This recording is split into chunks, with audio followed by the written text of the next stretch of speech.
श्री कृष्ण की कहानियाँ भाग 3 धर्म, भक्ति और नीति की अमर गाथा।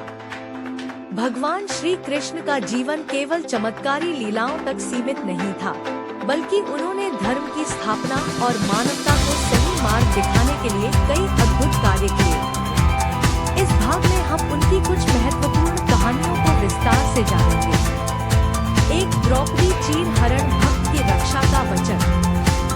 महाभारत की सबसे हृदयस्पर्शी घटनाओं में से एक थी द्रौपदी चीर हरण। जब कौरवों ने पांडवों को जुए में छल से हराकर उनका सब कुछ छीन लिया, तब दुशासन ने द्रौपदी का अपमान करने के लिए सभा में उनका चीरहरण करने का प्रयास किया।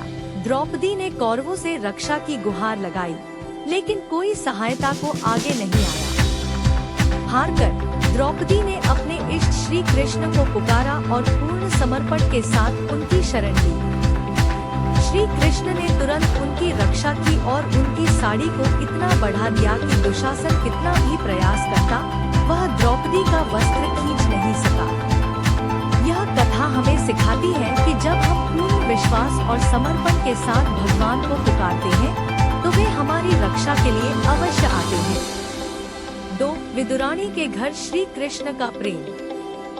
जब श्री कृष्ण पांडवों के दूत बनकर हस्तिनापुर गए, तो दुर्योधन ने उन्हें भव्य राजमहल में भोजन के लिए आमंत्रित किया, लेकिन श्री कृष्ण ने उसका अहंकारपूर्ण निमंत्रण अस्वीकार कर दिया और अपने सच्चे भक्त विदुर के घर भोजन करने गए।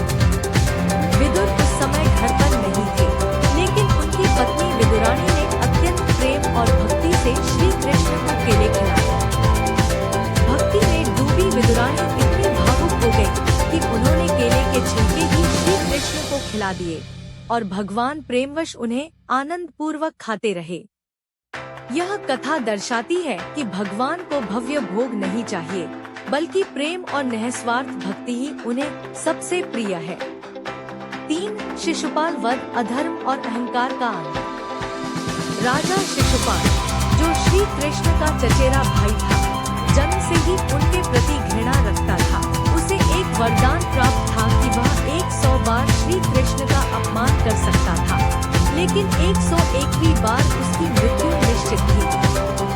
जब युधिष्ठिर के राजसूय यज्ञ में श्री कृष्ण को सर्वश्रेष्ठ अतिथि के रूप में सम्मानित किया गया, तो शिशुपाल ने सभा में उनका अपमान करना शुरू कर दिया। श्री कृष्ण ने धैर्य रखा और उसके 100 अपराध सहन किए, लेकिन जब उसने सीमा पार कर दी, तब भगवान ने अपने सुदर्शन चक्र से उसका वध कर दिया।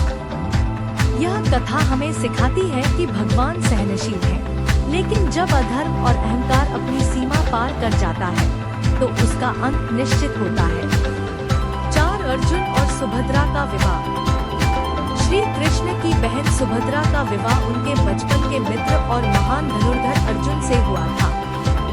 जब अर्जुन को सुभद्रा से प्रेम हुआ, तब श्री कृष्ण ने उन्हें सलाह दी कि यदि वे सुभद्रा को वास्तव में प्रेम करते हैं, तो उन्हें उनका अपहरण कर लेना चाहिए। अर्जुन ने श्री कृष्ण की योजना के अनुसार सुभद्रा को रथ में बिठाकर ले गए। हालांकि यादव कुल में यह परंपरा नहीं थी, लेकिन श्री कृष्ण ने सभी को समझाया कि यह विवाह भाग्य द्वारा निश्चित था। यह कथा प्रेम और साहस का उदाहरण है, जहाँ श्री कृष्ण ने धर्म और प्रेम के संतुलन को बनाए रखने में सहायता की। 5. महाभारत का युद्ध और श्री कृष्ण की भूमिका। महाभारत के युद्ध में श्री कृष्ण केवल एक योद्धा नहीं, बल्कि मार्गदर्शक और नीति के प्रतीक थे। उन्होंने अर्जुन के सारथी बनकर उसे धर्म के मार्ग पर चलने की प्रेरणा दी। युद्ध से पहले जब अर्जुन अपने ही भाइयों, गुरुओं और संबंधियों के विरुद्ध युद्ध करने में संकोच कर रहे थे, तब श्री कृष्ण ने उन्हें भगवत गीता का उपदेश दिया। गीता में श्री कृष्ण ने जीवन, कर्म, भक्ति और ज्ञान के गूढ़ रहस्यों को बताया। उन्होंने समझाया कि आत्मा अमर है, कर्म करना मनुष्य का धर्म है और सच्ची भक्ति ही मुक्ति का मार्ग है।